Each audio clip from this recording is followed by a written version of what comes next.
오늘 주제는 홍준표와 신의 한수의 관계가 조금 이상하다. 신의 한수 홍준표 예전 비디오를 보고 이것을 증명이라도 해둬야 되겠습니다. 특별하게 신경을 썼습니다. 대화도 좀 비어있는 시간을 완전히 없앴습니다. 그래서 시간은 반으로, 효율은 2배로 올렸습니다. 여러분들께서 쉽게 보실 수 있도록, 빨리 보실 수 있도록 효과적인 방법으로 제가 고생 좀 했습니다. 자, 지금 출발합니다. 홍준표의 신의 한수 출연, 우리가 증명해야 됩니다. 자, 신혜식 대표와 홍준표가 갑니다. 문재인 정권이 가장 두려워하는 정치인. 이야, 이게 답인 것 같아. 왜 두려워하는지 답이 나와가지고. 네. 그런데 문 정권 득세를 할 때는 국민들이나 많은 사람들이 저보고 막말한 내가 고생을 했고. 그러게요. 네. 근데 지금은 달라졌어요. 네. 지금은 달라진 게 국민들이 7, 80%가 등을 돌리고 있으니까 예. 이제는 그 국민 민심이 많이 달라졌죠. 그렇죠. 제가 했던 막말이라고 매도했더니 전부 사실로 드러나고 있잖아요. 막말이 아니었는데. 그런데 그 작년 1월부터 제가 연말이 되면 예. 경제가 폭망할 것이다. 네. 그렇죠. 그리고 북핵 위기가 또 올 것이다. 예. 북핵이라는 게 미국이 ICBM만 제거하고 북핵을 인정하는 그런 최악의 사태도 올 수 있다. 네. 김정은이는 핵을 포기하지 않는다. 포기하는 신용만 할 것이다. 할 것이다. 그 말을 했을 때 국민의 80%가 나는 그 막말이다. 예. 위장평화라고 하니까 막말이다. 예. 그래 몰아붙였는데 제가 지금 예언했던 대로 미리 말했던 대로 지금 북핵은 그런 방향으로 가고 그렇죠. 있고 또 경제도 자영업자가 지금 네. 거의 폭망했어요. 그렇습니다. 폭삭 망하고 홍대 앞에 가보면 거기에 권리금이 엄청 붙었던 상가들입니다. 예, 예. 지금 권리금 없어도 가게가 나가지 않아요. 전부 폐업을 하고 지금 되는 데가 없어요.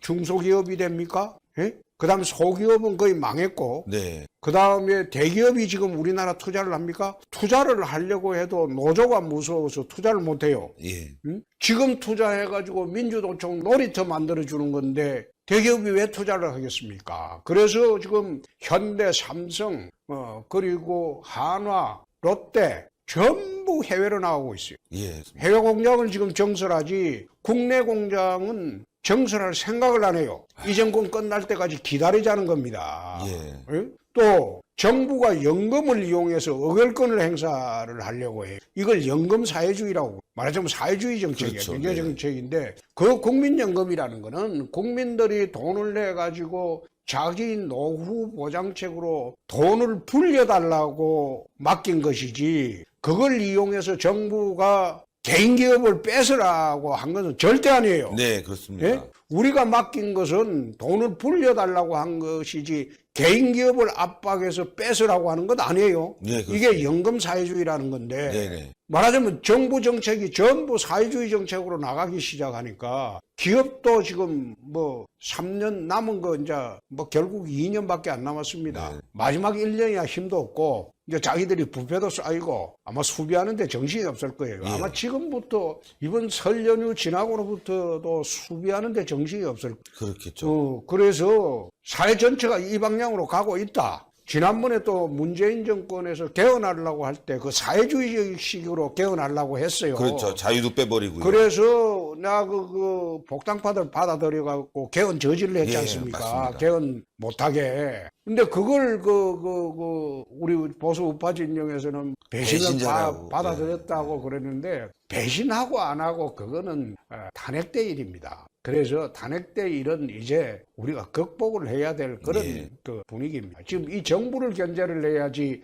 우리 내부끼리 서로 손가락질 해서는 안 된다. 네. 나는 그래서. 대표님께서 말씀하신 네. 폭망, 경제 폭망, 이게 왜 막말이? 그리고 위장평화, 지금 위장평화지 않습니까? 이게 어떻게 막말? 전 이해가 안 돼요. 언론들이 그런 프레임으로 너무 공격을 하다 보니까, 야, 도대체 이 좌파 언론들, 정말 문재인 정권과 싸워가는 가장 무서운 정치인 홍준표를 막말 프레임 안에 가둬서 국민들에게 부정적인 요소를 주려고 한 그 작전이 상당히 먹힌 거죠, 사실은. 그때는 대다수의 국민들이 그래 이야기했죠. 또 대선 때는 이제 제가 치고 올라가니까 예. 드루킹 동원해서 폐륜, 막말, 발정 온갖 걸 다 뒤집어 씌웠죠. 맞습니다. 그래 뒤집어 씌웠는데 지난 작년 5월 18일자 세계일보를 보시면 세계일보 특종으로 나왔던 게 대선 때 드루킹이 집중적으로 홍준표를 공격했다. 그렇죠. 부정적으로 공격을 해서 프레임을 씌웠다. 그게 이제 세계일보 특종으로 나왔었는데 이번에 김경수 지사 사건에서 보면 이 사람들은 박근혜 전 대통령하고 2012년도 선거 때 국정원 댓글 관여로 맞습니다. 우리가 네. 선거에 졌다. 근데 그 당시에 국정원 댓글이 41만 건이요. 네, 41만 건. 41만 건이 이제 댓글로 졌다고 하는데 나는 그 정도 댓글로는 민심이 변화하지 않는다. 그렇죠. 그랬는데 그걸 무려 3년을 물고 늘어졌다. 대선 무효하고. 3년. 예. 결국은 대선 무효하고 세월호 적절하게 대처하지 못한 것 때문에 좌파들이 대약진을 해서 촛불혁명이라고 광화문에 촛불로 해갖고 이제 대통령을 탄핵시키고 또 되지도 않은 죄를 물어가지고 무기징역 비슷하게 해가지고 예. 가다란 이게 이번에 김경수 드루킹 사건을 자세히 보시면 41만 건이 아니라 8,800만 건입니다. 1억 건 가깝습니다. 1억 건 가까이 예. 이제 자기들의 민심을 조작을 했네. 그렇다면 내가 그런 얘기를 해. 그 사건이 있고 난 대선 무효투쟁은 지금 하는 그런 시기에 이르다. 예. 이르고 김경수 위에 누가 있었냐? 이게 그렇죠. 조사가 안 돼 있다. 예. 조사가 안 돼 있다. 그렇죠. 지난 특검에서 대통령을 조사했어야 옳았습니다. 그리고 퍼스트 레이디도 조사했어야 옳았습니다. 그렇죠. 경선 가자. 경선 가자 할 때 이미 드루킹 예. 존재를 알았거든요. 예, 예. 그리고 문 후보가 김경수 지사한테 좌표를 찍어주면 그걸 바로 드루킹한테 연결해갖고 댓글 작업을 완성을 했고 그게 기록에도 나와요. 수사 그렇죠. 기록에도. 예, 맞습니다. 다 나오는데 이번 재판 기록에도 나와요. 그렇죠. 다 나오는데 그 윗선은 문과 퍼스트 레이디가 있다는 것이 간접적으로 다 나와요. 그러면 그걸 조사를 했어야 되는데 지난번에 정권 초기이기 때문에 그걸 조사를 안 했어요. 안 했는데 저는 대선 무효라고 주장하기 위해서는 문이 직접 관여됐다는 것을 특검으로 조사를 해요. 그렇죠. 다시 할 수가 있죠. 네, 맞습니다. 문하고 퍼스트 레이디가 관여됐다는 그 정황을 조사를 해요. 예. 조사를 해보고 관여됐다는 정황이 나오면 대통령이 스스로 물러나는 게 맞겠죠? 맞습니다. 예? 네, 네. 그것은 지금 그 국회 본포상 탄핵은 불가능합니다. 3분의 2 되는 게. 그렇죠. 그건 불가능하고 국민적 의견을 취합해서 대통령이 스스로 물러나는 게 맞겠죠. 예? 그래서 나는 대선 무효라고 지금 주장은 하지 않습니다. 또 한편 생각을 하면 전임 대통령께서 탄핵으로 억울하게 물러나고 헌정이 중단이 된대 후임 대통령마저도 그래서 되겠냐. 나는 그런 생각도 합니다. 네. 국정 안정을 위해서 좀 북한만 쳐다보지 말고 네. 한국 내 대한민국 국민의 삶도 좀 제대로 보살펴 주면 네. 나는 이걸 그냥 넘어갈 용의도 있다. 일체 정치보복 하던 거 다 앉아 감옥에서 다 풀어주고 사면 복권해주고 예. 대화합으로 가자고 하면 나는 그걸 받아들일 용의도 있다. 난 그런 생각. 대표님 사실 이거 제가 참 이런 말씀드리면 뭐하지만 너무 관대하십니다. 관대 정도가 아니라 대선에서 가장 피해자는 바로 홍준표 대표님이시잖아요. 그건 대선 내가 후보고. 안철수 후보가 자기가 피해자라고 하는데 그때 댓글을 보면요 전부 그러니까요. 홍준표를 못 쓸 사람으로 만드는 겁니다. 가장 큰 피해자고 또 그와 관련해서 현재까지도 말이죠. 그거를 계속 이제 김경수 재판 이후에 양승태 대법원장 네. 뭐 왜 구속시켰냐 하면서 언론에서 보니까 홍준표 대표님 도지사 시절에 있던 문제까지도 걸고 넘어지고 아니 가장 피해자에게 나쁜 굴레를 또 씌우려고 하는 이 언론들의 행태를 보면서 저도 화가 나는데 네.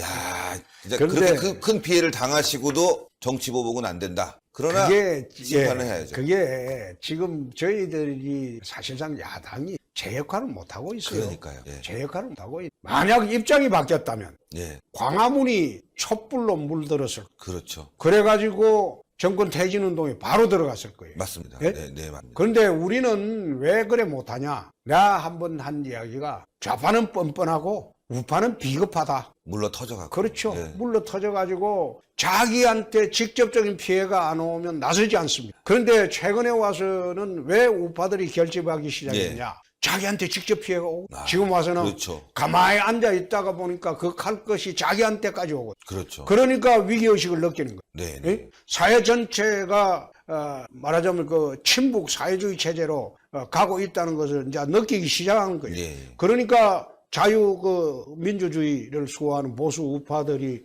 뭉치기 시작합니다. 그 징조가 어디서 나타나느냐? 신의 한 수 같은 유튜브입니다. 아닙니다. 아니요. TV 홍카콜라 아니. 갑자기 막 이렇게 확 아니, 난 사람들이 그게 아니고. 너무 많이 보시. 왜 유튜브에 대한민국 국민들이 몰려들까요? 지금 언론이 네. 제대로 전달하는 언론이 없어요. 특히 방송에서. 예? KBS 그렇습니까? KBS 9시 뉴스 옛날에는 40% 시청률이었어요. 그렇죠. 네. 예? MBC 뉴스데스크 옛날에는 35% 40% 시청률이었어요. 예. 그러면 한번 봅시다. 지금 KBS가 시청률이 10%대 초반 그 아래 떨어지는 일이 있어요. 안 봐요. 안 봅니다. 예, 정권 넘어가고. 예. 그 다음에 MBC 시청률은 2, 3%, 어떤 데는 1, 2%입니다. 1, 2%, 예. 그건 방송도 아니에요. 그러니까요. 예? 그러니까 국민들이 제대로 된 이야기를 어디서 들으려고 하느냐. 그러게 유튜브로 몰리는 거예요. 예. 제가 얼마 전에 TV 콩카콜라를 하고 난 뒤에 구글 본사 임원이 한번 찾아온 일이 있어요. 아,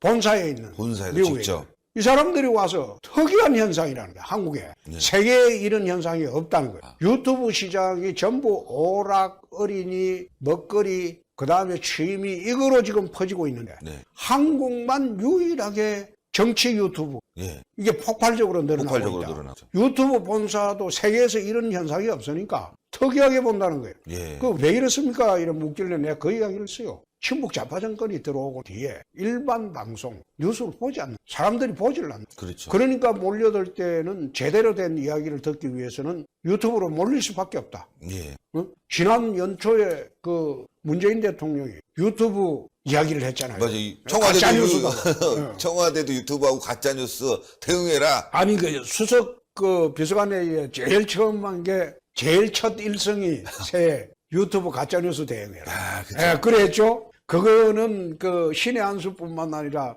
우리 TV 홍카콜라가 폭발적인 호응을 받을 때 그랬거든요. 네. 그래 하고 난 뒤에 또 정권 옹호 방송 유튜브 유시민 작가가 갈릴레오로 했잖아요. 예, 갈릴레오. 갈릴레오 그걸 한 분석을 안 해봤죠. 그 분석을 해보면 저도 해봤습니다. 구독층에 아랍어로 아랍어로 막 예, 계속 배정이 연달아 많이 돼 있어요. 많이 됐다고. 그러니까 그거는 구글 본사에서 다 가려내. 그러니까요. 이거 다 가려내게 돼 있어요. 그리고 아시겠지만 그래갖고 이제 나 언론에서 몇 사람이 묻길래 네. 이게 어떻게 1대1 구도인데 어떻게 생각하냐. 그 보기 뻔하지 않느냐. 네. 그쪽은 정권 옹호 방송을, 그렇죠. 홍보 방송을, 나는 정권 비판 방송을. 국민들이 저쪽을 지지할 때는 많을 때는 저쪽을 볼 것이고 네.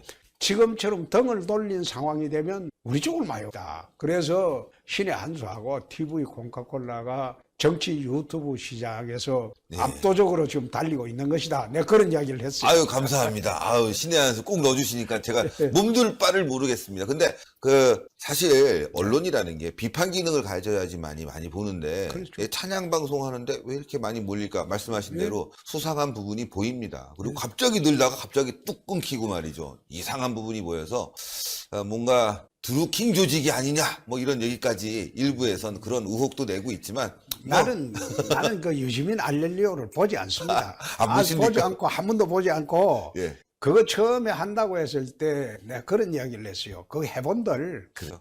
친북 좌파 반상회에 불과할 것이다. 예? 친북 좌파들 반상회에 불과할 것이다. 그렇죠. 구독자층도 그럴 수밖에 없다. 그렇죠. 오래 가지 않을 것이다. 네. 내가 그 이야기인데 요즘 뜸해졌죠. 그렇죠. 뜸해졌죠. 뜸해졌죠. 네.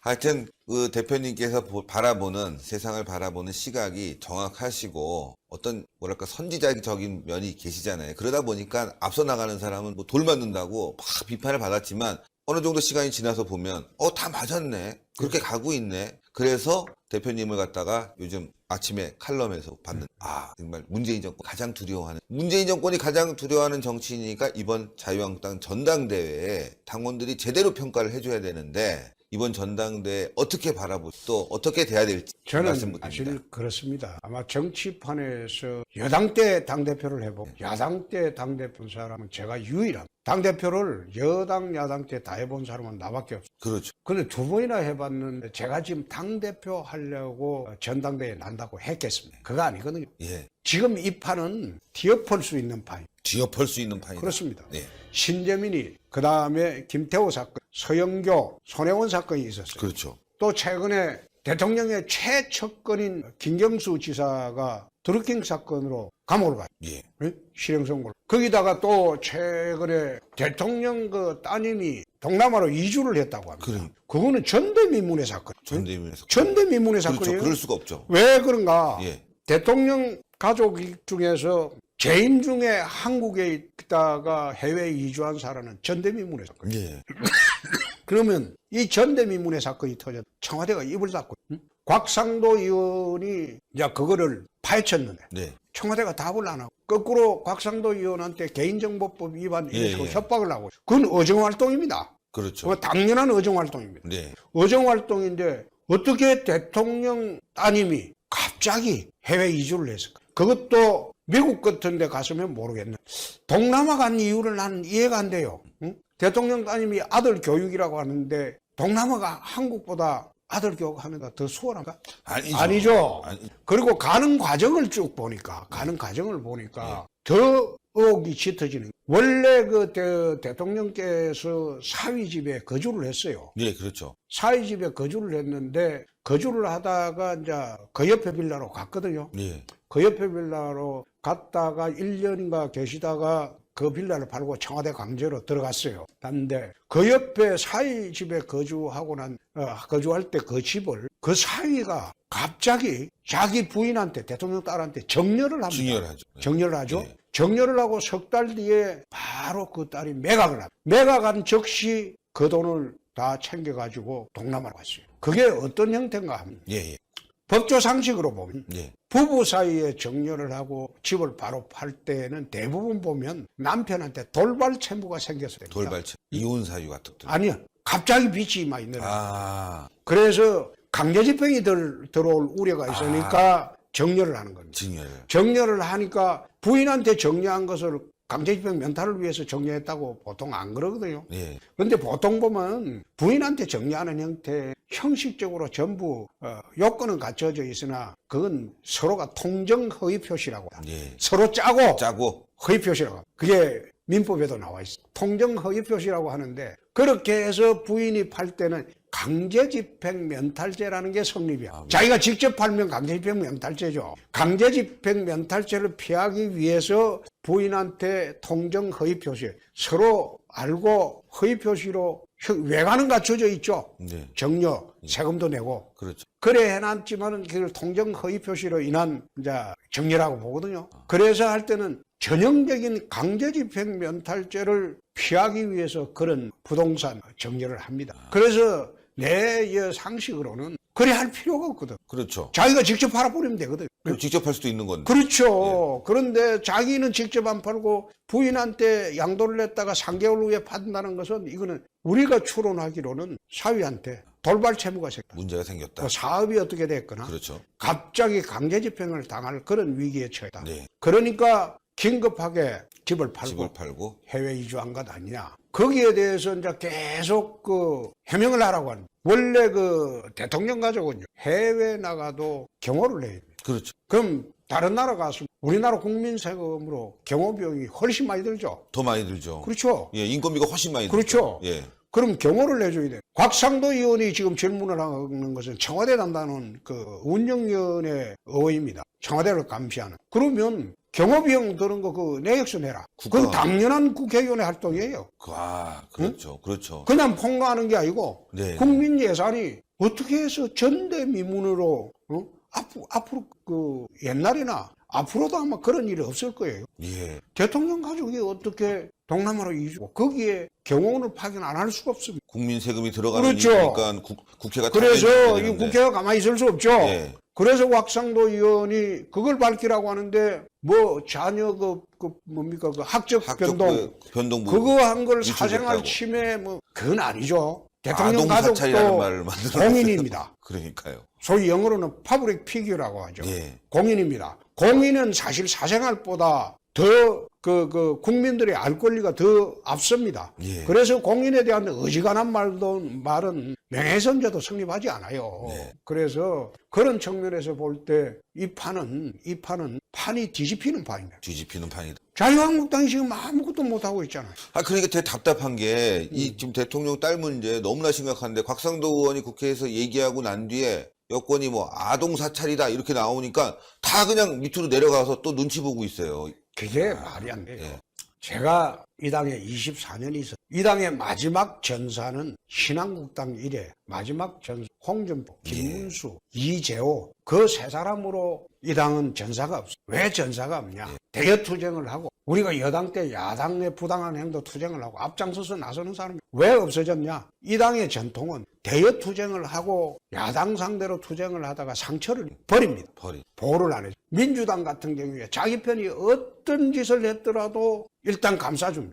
그렇죠. 지금 한번 보세요. 지금 다 그렇잖아요. 김경수, 뭐 손혜원 다 한번 보세요. 예. 뭐 그 서영교 다 한번 보세요. 그래서 내 좌파가 뻔뻔스럽다는 이야기를 하는데 한편으로 보면 거꾸로 보면 부러워요. 저기서는 아무리 활동을 하다가 사소한 실수로 치명상을 당할 때 당이 나서서 보호해줘. 이 당은 내가 24년을 있었는데 대여 투쟁을 하고 야당 상대로 투쟁을 하다가 상처를 입으면 본인 스스로 감당을 당이 나서줘. 그러니까 나도 그런 경우 수없이 당했거든요. 그렇죠. 이 당에 있으면서 수없이 당했는데 그러니까 어떤 때는 당이 싫어지는 거예요. 그러니까 누가 대여 투쟁에 나서겠냐고. 자기 위험 부담을 감수하고. 그렇죠. 그래서 내가 곽상도 의원은 내가 이 최근에 또 부산의 장제원 의원 같은 경우도 최근에 본 유일한 사람들입니다. 정말 유이죠. 그 두 사람은. 예. 그런데 그런 사람이 야당에는 있어야지 이 정부를 감시 통제하는. 전부 눈치만 보고 뒤로 빠지고 가장 최근에 우리 당 하는 행태 한번 보십시오. 선관위원, 상임위원 임명한 그 사람 투쟁을 하면서 5시간 반 단식한다고 했어요. 그런데 내가 그 소리를 내가 부산서 홍카콜라 실황방송을 하면서 그 소리를 듣고 나는 매일 12시간 단식을 저녁 7시 먹고 그렇죠. 이튿날 아침 7시 먹으면 매일 12시간 단식한다. 대한민국 국민들은 매일 12시간 단식하는데 어떻게 5시간 반을 단식 투쟁이라고 할 수 있느냐. 그거는 개그 콘서트. 그래서 코미디 그 개인기고. 농성이 희화화됐지 않습니까? 아니 그래 하니까 국민들이 손가락질을 하죠. 저거 여당 감시 통제하라고 하니까 자유한국당은 저짓하고 앉았다. 그러니까 자유한국당에 대해서 실망이 크죠. 민주당에서 빠진 지지율이 우리한테 몽땅 와야 되는데 안 오고 있잖아요. 안 오고 있고 지금 당의 지지율 좀 오른다. 그거는요 전대 이제 황교안 총리하고 나하고 오세훈 서울시장이 그렇죠. 나오니까 우리가 탄핵 이후에 이런 국민적 관심을 받아본 일이 있습니까? 없죠. 나는 당락을 떠나서 누가 되든 간에 당이 이렇게 국민과적 관심을 받으면서 선거하는 자체가 그 즐거운 거예요. 그렇죠. 누가 되든 간에 나는 거기에 관심은, 당락의 관심보다도 당이 모처럼 활기롭고, 즐거운 거예요. 예. 그리고 당내에서 치열하게 검증하고, 극치열하게. 당내에서 싸워야 돼요. 왜 그러냐면, 선거 끝나고 나면 민주당에서 당대표를 향해서 이제 타겟이 들어가. 그렇죠. 이제 공격이 될 거래요. 그러면 당대표를 잘못 뽑으면 당대표 방어하느라고 이 정권을 공격할 수가 없어요. 수비로 변해버려요. 돌변하게. 이 좋은 호재를 두고 판을 뒤엎을 수 있는 절호의 기회를 놔두고 당대표 수비하느라고 당이 다 나서야 돼. 네. 그래서 나는 전대가 걱정스럽다는 거. 이번 전대의 TV 토론이 축소됐지 않습니까? 상당히 좀 작은데 오세훈 후보도 얘기했지만 TV 토론이 더 많아지고 해서 검증에 이 시간을 좀 많이 갖는 것이 굉장히 중요하다고 보는데 대표님은 TV 토론이 좀 늘어나야 된다고 생각하시죠? 유튜브에서 한 번 더 할까요? 사실 바른미래당 같은 군소정당이라 바른미래 발끈할 때 지난번에 당대표 선거할 때 TV 토론 8분 했어요. 그렇죠. 예. 8분. 유튜브로 하는 거 우리 봤습니다. 같은 경우에 신의 한수 유튜브 와서도 토론하자. 예. 그렇게 하면 TV 토론은 바른미래당에서도 8분에 2번을 상을 해놓고 그 2분도 재밌어요. 네. 선거 당일 TV 토론합니다. 선거 당일. 선거 당일. 그러니까 선거하는 날 나 TV 토론하는 선거는 내 정치 24년하고 처음 봤어요.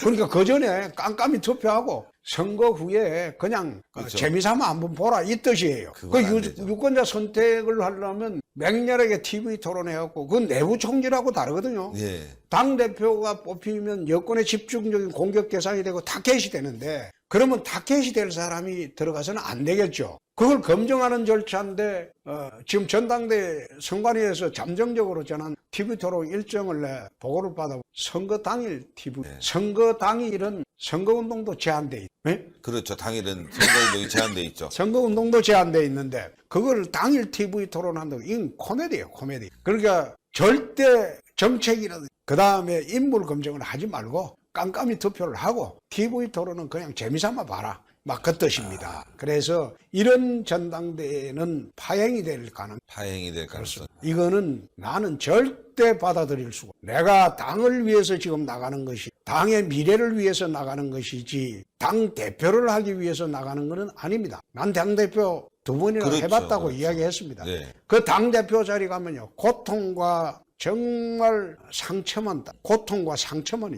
나도 요 밖에 앉아서 지금 나오신 분들처럼 우아하게 놀고 있다가 2021년도 짠하고 다시 나타나면 되죠. 많은 분들이 또 그렇게 바라고 있는 분들도 계세요. 왜냐면은 콩카콜라도 잘 되고, 네. 예, 또 2021년도 정말 대선에서 대표님께서 짠 이렇게 좀 나타나서 새로운 모습으로 정말 사실은 정치하시는 분들 좀 생각이 다 같은 생각을 하더라고요. 왜냐하면 분명히 여당이 가만 안 있을 거다. 예, 당대표가 들어서면 가만 안 있을 거다. 굉장히 말씀하신 대로 큰 요동이 칠 거다. 그래서 다음 대선 후보는 또 그대로 또 바뀔 수도 있다. 여러 가지 이렇게 분석이 있어서 그래서 대표님께서 이번에 좀 쉬시고 다음에 딱 나타나지 않을까 이렇게 생각했는데 말씀하신 대로 내가 그 당대표를 나서게 된 황교안 그 총리 때문에 저보고 언론에서 그만두신 지 7개월밖에 안 돼. 다시 롤백 하는 거는 좀 이러지 않나. 예, 그 말을 물었어요. 예, 그때 내가 이래 대답을 했다. 네. 저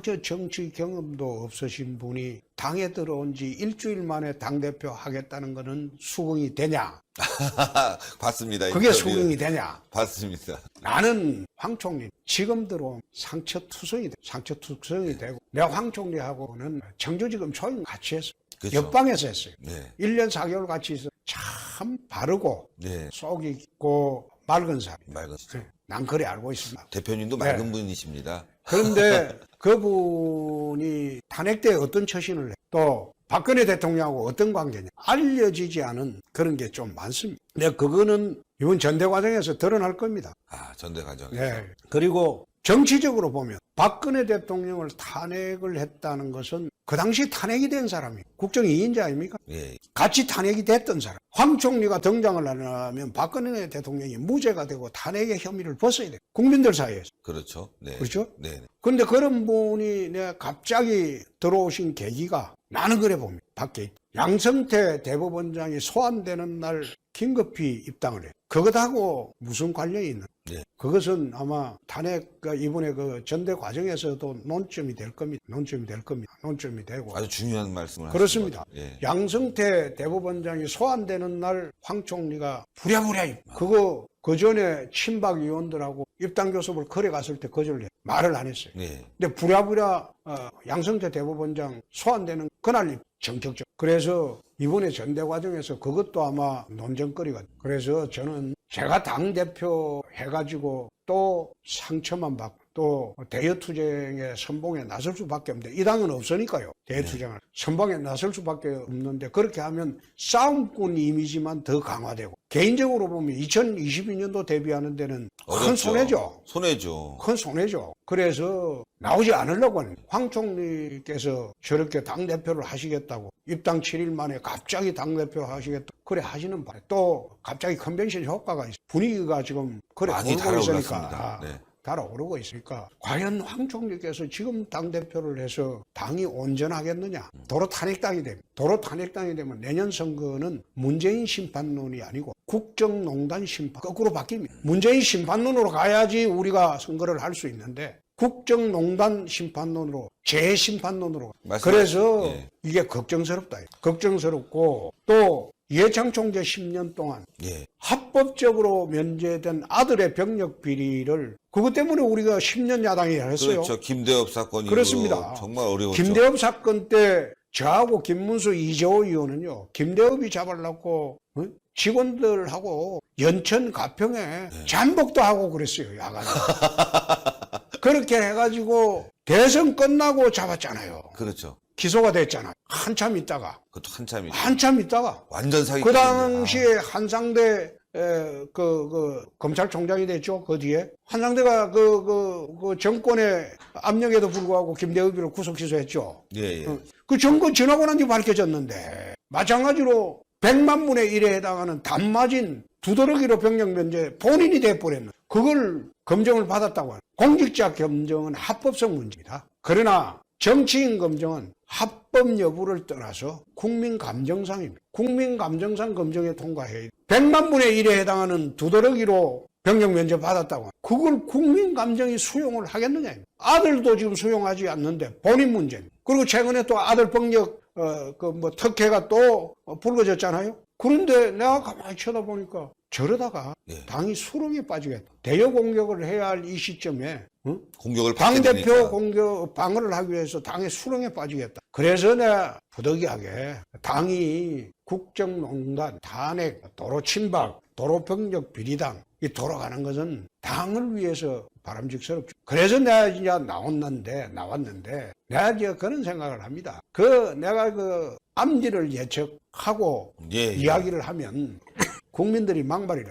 그러니까 지난번에 그랬잖아요. 경제 폭망할 것이다. 북핵 위기 올 것이다. 위장평화 쇼 그렇죠. 했더니 위장평화 쇼 하니까 전 국민이 나서서 나한테 막말한다고 그래서. 그래서 우리 지방선거에 참패를 했죠. 그러니까요. 근데 지금 와서는 전부 그게 현실화되고 있잖아요. 제가 방송에서 이런 말씀을 시청자분들께 드렸어요. 위장평화 쇼 맞는 거 아니냐. 근데 그렇죠. 그 지방선거 전날 미국과 북한이 만나서 손 흔드니까 더 욕을 먹은 거예요, 그게.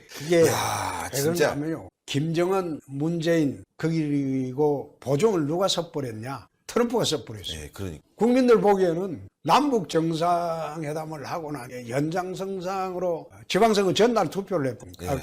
북미회담을 해봅니다. 그 싱가포르 회담 내용 아무것도 없어요. 아무것도 없죠. 지금 보면 아무것도 없어요. 예. 아무것도 없는데 그런 쇼를 해버리니까 남북 말하자면 김정은 문재인 쇼에다가 트럼프가 그게 개런티를 해버렸어요. 보증을 해버렸어요. 그러니까 국민들은 전부 다 이게 곧 남북 통일이 오고 이제는 그렇죠. 북핵 폐기가 되고 평화가 올 것이다. 그러니까 그 선거에서 누가 그 선거 지휘에도 선거 지휘가 됩니까? 또 특히 그때 홍준표를 뭐라고 했습니까? 당내에서 위장평화 그 말했다고, 경제폭망 그 말했다고, 막말했다고, 당내에서조차도 전부 들고 일어나서 맞습니다. 유세를 못 나오게 했어요. 그때 선거 유세를 못 했잖아요. 부산 갔을 때도 부산서는 대구도 그렇고. 그러니까 대구는 아예 못 오겠고, 그때 워낙 진짜. 우리 지지자가 강하니까 부산은 마지막에 밀린다고 나보고 사과하라고. 그러니까. 사과하면 내려오라고 그래서 그러면 선거에 도움이 되겠나. 그러니까 후보자 진영하고 나와서 컨절하고 사과하면 위장평화라고 했다, 경제폭망했다, 이걸 막말이라고 하고 사과하면 선거에 도움 되겠다. 그럼 나는 그때 사과할 생각이 없었는데 난 정치 24년 하면서 대국민 사과를 내 기억으로는 해본 일이 없어요. 그래서 부산 후보하고 부산 국회의원들이 그래 좀 해달라고 해서 내 부산에 가서 유세를 하면서 컨절하고 내 막말 사과한다. 그리고 위장평화, 경제폭망 이 막말 사과한다. 그 이야기를 내가 하는 치욕을 내 당했는데 그때 진짜 그 선거는 그런 상황에서 이기지 못할 선거였죠. 그때 내가 국회의원들하고 당협위원장들한테 책임 공천 이야기를 했습니다. 광역단체장은 내가 알아서 공천을 해서 지면 내가 책임다. 그렇죠. 기초단체장하고 기초광역위원은 지역국회의원들하고 당협위원장 정권을 주겠다. 중앙당에서 개입하자. 대신 너가 정권을 갖고 공천을 한 후에 선거 잘못되면 너희들이 책임져라. 그래 공천 시스템을 만들어. 그래서 광역단체장 어쨌거나 잘못됐으니까 내 책임졌어요. 기초단체장, 기초위원, 광역위원 선거 참패한 지역의 국회의원들이나 당협위원장 나는 책임 있다고 한 말을 지금까지 들어본 일이 없어. 그래서 모든 책임은 선거 패배 책임은 결국은 내가 다진 겁니다. 예, 예. 내가 다지고 그럼 좋다. 내가 물러나 밖에 잘하십시오. 그래서 이제 물러났는 내가 당대표를 2번까지 했는데 이번에 또 당대표의 욕심이 나왔겠습니까? 예. 공천도 그래요. 지난 지방선거 가장 이길 가능성이 있는 사람을 공천하는 게 맞습니다. 나하고 사이가 좋거나 나쁘. 지난 지방선거 때 광역단체장 나하고 그래 맞습니다. 나를 괴롭히던 사람들도 내가 공천 다 줬어요. 그렇죠. 여론조사 결과에 의해서 그거 다. 딱 예. 그거 해가지고 다 줬어요. 그리고 어떤 데는 경선 붙여달라고 하기에 후보자 여론 지지가 1회 차이 나는데 내 가장 첫건이었던 부산 같은 경우 아유. 그 사람도 경선 안 붙여주고 그쵸. 전략공천을 해버렸어요. 전략공천을 경선을 했죠. 붙이면 서병수 시장이 상처를 너무 입을 것이다. 예. 전략공천을 하고 난데 지금 나한테 등을 돌려갖고 이제 아유, 저는 헤어져 버리잖아요. 보기도 민망해요. 그 참. 그래서 그래까지 이제 근데 굳이 내가 이제 당 대표를 다시 한번 하겠다는 것도 그 당시 상황이 지금은 인터넷상이 국민 여론 중에 상당수가 홍준표 말이 옳았다. 옳았다. 그리고 홍준표가 이전이 문재인 대통령 정권 그거 견제하고 제압하고 하는데 든든하다. 그렇죠. 막 그 이야기를 요즘 듣는 것으로 내가 만족하려고 했는데 당이 앞으로 총선을 또 도로 탄핵당이 되고 도로 친박당이 되고 도로 병력 비리당이 되고 도로 국정농단당이 될 그런 가능성이 있는 후보가 당대표 형성이 있어서 그거는 좀 당을 위해서 바람직스럽지 않다. 그래서 내가 나온 것이지 네. 나 당대표 한 번 더 하려고 아닙니다. 자유한국당을 위해서 철저히 한번 검증해보자. 예. 이번 기회에 털고 가자 의혹이 있다면 그런 그렇습니다. 마음으로 자유한국당을 위해서 헌신하겠다. 이런 마음으로 이번 전당대회에 출마하셨다는 거. 이제 시청자 여러분들이 참 잘 아시겠죠? 그래서 뭐 내부 총질이다 싸우냐 이런 분들도 계시겠지만 이번 기회에 잘 털고 깨끗하게 투명하게 해서 전당대회를 축제 분위기 속에 해갖고 그렇죠. 예 제대로 한번 대여 투쟁에 나서자. 아까 제가 서두에 말씀드린 게 말이죠. 이게 무슨 보수 신문에서 나온 게 아니라 네. 좌파 신문에서 문재인 정권이 가장 두려워하는 정치인은 홍준표다. 예, 이런 부분들 좀 기억해야 될 것 같아요. 그거는 이정권이 겁나죠. 그렇죠. 어? 싸우는 방법도 난리 내가 났어요. 다 잘 알고 가장 그 아픈데도 잘 알고 그렇죠.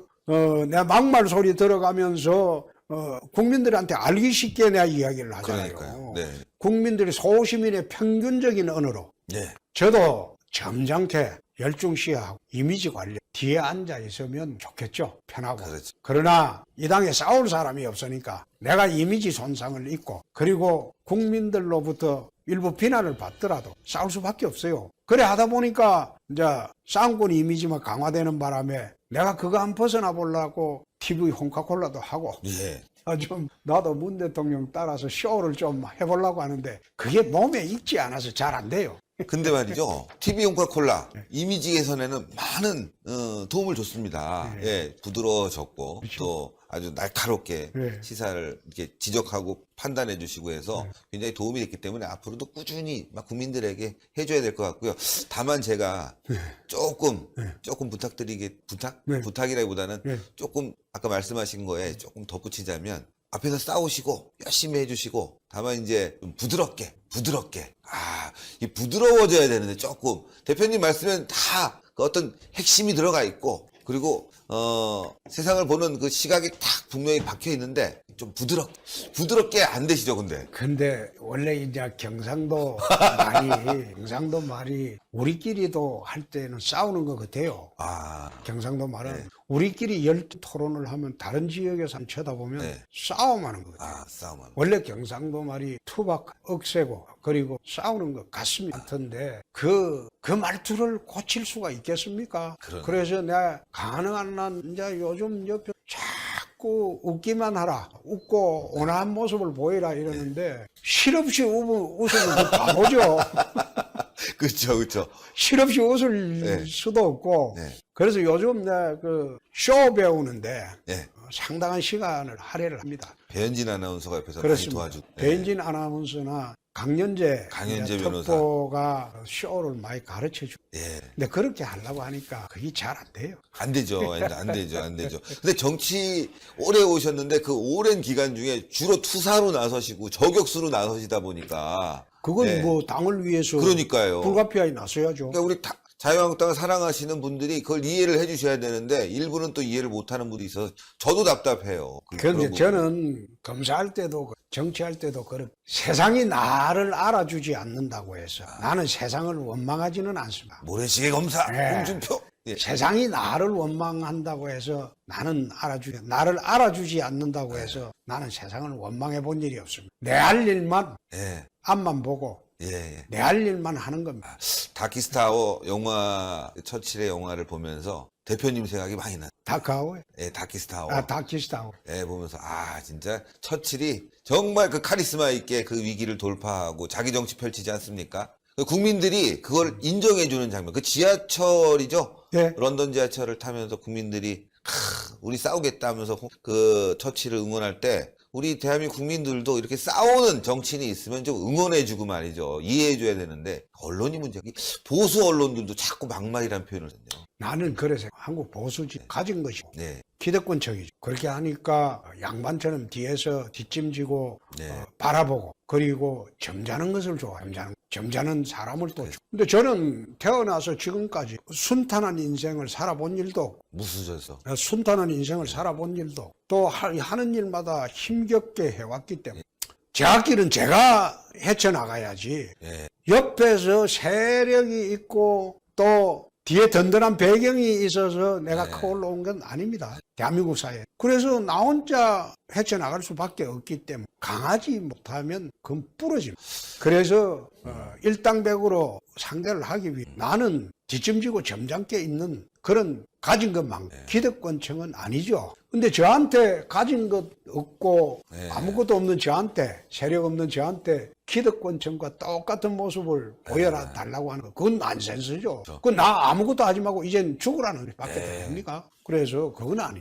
개성 있는 정치인, 할 말하는 정치인. 저는 지난 대선에 대표님 이제 전국 유세할 쫓아내서 촬영했는데 그때 노래를 그게 그때는 정말 저는 그 말씀하신 거랑 딱 일치하는 것 같아요. 예? 아무도 도와주지도 않고 뭐 되지도 않고 노래라도 불러보겠다고 하는 말씀이 그거는 왜 그런가 하면요. 예. 지난 대선은 탄핵 대선입니다. 예. 탄핵 대선이 제가 어떤 이야기를 해도 국민들의 예. 메시지가 들어가지 않아요. 아무리 옳은 이야기를 해도 그걸 먹혀 들어가지. 지금 유튜브상에 있는 지난 대선 때 저하고 문재인 후보 토론했던 거, 예. 다른 후보들 토론했던 거 내용을 보면 지금 대한민국 그 벌어지고 있는 현상이 그대로 노정이 됩니다. 그렇죠. 네네. 그때 그 말이 다 옳았어요. 맞습니다. 내 유튜브에 그 관훈 토론회 가가지고 박근혜 대통령 탄핵이 왜 잘못됐냐. 예. 그 다음에 지금 감옥에 보낸 게 왜 잘못됐냐. 그걸 내 관훈 토론회 때 조목조목 이야기를 했어요. 예. 그런데 그걸 귀 기울이는 사람이 없었어요. 그 뒤에 박근혜 대통령을 왜 출당시켰냐. 예? 그 이야기를 할 때 내가 그런 이야기를 해요. 한국의 정치 역사에서 노 대통령 나올 때 전 대통령 탈당했어요. 전임 후임 대통령이 정치적 부담 안 주기. 네. YS 나올 때 노 대통령 탈당했어. 대선에 부담 안 주기 선거에. 그렇죠. YS 이해창이 나올 때 이해창 총재 나올 때 탈당했어. 예. 그 다음에 노무현 대통령 선거 전에 탈당했어요. 예. 대선에 부담 안 주고. 네. 우리나라 정치 역사는 그렇습니다. 전직 대통령이 선거 앞두고 탈당하는 게 후임 후보들이나 그 사람들한테 정치적 부담을 안 주려고 탈당을. 그런데 탄핵 대선 때는 내 탈당해달라 요구를 저 안 했습니다. 그러나 그렇죠. 지방선거를 앞두고 판을 짜야 되는 탄핵 프레임을 벗어나야 돼. 탄핵 프레임을 벗어나려면 그 당시에 최경환, 서청원 두 의원님들 그 다음에 박근혜 대통령을 정리하지 않고는 탄핵을 벗어날 수. 그래서 내 탈당을 요구를 해. 대답이 없으시대. 예. 그래서 내 출당을 시키고 그 다음에 서청원, 최경환 이 두 분 징계하고 그러고 친박 청산 끝났다 내선. 예. 그런데 그러고 지방선거를 치르려고 했는데 말하자면 그 남북 예. 위장평화 쇼에 국민들이 다 넘어가 버렸죠. 예. 그래서 참 그게 국민들께서 박근혜 대통령에 관한 오해를 하고 있는 나 참 가슴 대표님이 지난 관훈 토론에서 박근혜 대통령의 탄핵 과정 또 법리적 문제를 잘 짚어주셔서 예, 많은 국민들이 그 부당함을 알고 있는데 또 이제 심정적으로 네. 또 많은 분들이 탈당 문제에 대해서 참 뭐랄까요 반발도 했고 여러 가지 상황상 안 좋은 일도 많이 생겼지만 분명한 거는 지금도 말이죠 지금도 그 진실은 제대로 밝혀진 부분이 많지 않고 또 대표님이 말씀하신 대로 계속 이 부분은 싸워 나가야 돼 있지 않습니까? 그래서 그 신님 이 부분에 대해서 우리 진영이 탄핵 문제를 정리하지 않고는 그렇죠. 통합이 될 수가 없어요. 네. 지금 YS 이래로 보수우파 진영의 지도자들 보수우파 분열되지 않아서 통째로 다 이어봐. YS 이후에 이해창축, 이명박, 박근혜 이 분들은 전부 분열되지 않은 파를 이어봐. 홍준표 대회에 딱 와서 갈갈이 찢어진 보수우파를 나는 상속을. 그렇죠. 그래서 상속을 받았는데 그럼 이걸 이대로 둘 것이 갈갈이 찢어진 보수 다 하나로 합치려면 분열의 원인이 된 이 탄핵 문제를 정리를 해야 돼. 한쪽에서는 탄핵 무효라고, 한쪽에서는 탄핵을 수용하자고 그 이야기를 하고 있어. 그런데 탄핵을 무효라고 지금 투쟁하고 계시는 태극기 부대 일부 분들은 내가 그런 이야기를 했습니다. 우리 헌법상 탄핵에 재심이 없다. 그렇죠. 그래서 이거는 탄핵을 무효라고 해본들 돌아올 길이 없다. 그래서 탄핵이 정치적으로 부당한다는 그리고 국민들이 어떻게 됐든 간에 80% 이상이 탄핵에 찬성하지 않아. 그렇죠. 수용을 하자. 예. 수용을 하고 문제의 본질은 박근혜 전 대통령의 명예회복과 사면복권 문제하고 대통령 석방 문제에 집중하는 게 옳지 않냐. 오히려 탄핵 무효라고 하지 말고 박근혜 대통령 명예회복과 석방 문제에 집중하는 게 옳지 않느냐. 그렇게 해서 우리가 탄핵을 그 프레임에서는 꼭 좀 벗어나자는 겁니다. 그래서 한 마음이 될 수 있는 계기가 있다. 그리고 박근혜, 이명박 그 두 전직 대통령을 말하자면 석방시키고 그 다음에 사면복권 시키고 명예회복하는 그 운동에 집중을 해야지. 헌법상 제도도 없는 탄핵 무효를 주장해서는 그건 안. 말씀하신 대로 아주 현실적인 투쟁의 방법이고 싸움의 방법이고 또 그렇게 그 방향으로 가야 되고 또 대표님 여러 가지 방안도 제시하셨으니까 우리 우파가 이제 힘을 합쳐서 털 건 털고 앞으로 나갈 건 분명히 나가야 된다고 봅니다. 오해하지 말고 뭐 이런 부분 갖고 자꾸 뭐 배신자 프레임으로 싸우는 사람, 저는 그런 사람들은 문재인 편에서 갖고 우파를 갈라놓으려고 하는 사람들 같아.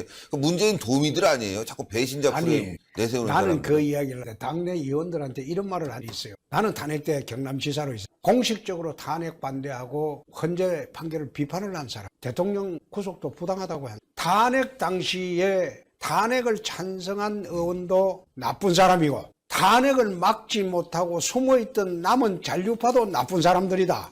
서로 손가락질 하지 마라. 내가 그런 이야기를 한 적이 있습니다. 자, 대표님. 100분도 좋고 말씀하셨는데 이제 이 정도가 좋을 것 같습니다. 대표님 또 앞으로 방송에서 더 많이 말씀하셔야 되니까 손석희 피켓을 들었습니다. 저기 대표님 강현재 변호사께서 손석희 요 말씀 마지막으로 손석희 말씀 좀 나는 부탁드리겠습니다. 인간적으로 처음 그 사건이 발생할 때 손석희 씨의 인격을 믿고 그런 일이 나는 아니라고 봤습니다. 그런데 최근에 진행되는 상황을 보니까 아이고 제 생각하고는 많이 달랐다. 그래서 참 사람 속은 알 수 없다. 열길 물속은 알아도 사람 속은 알 수가 없다. 그러니까요. 오늘 그 말만 하고 끝내겠습니다.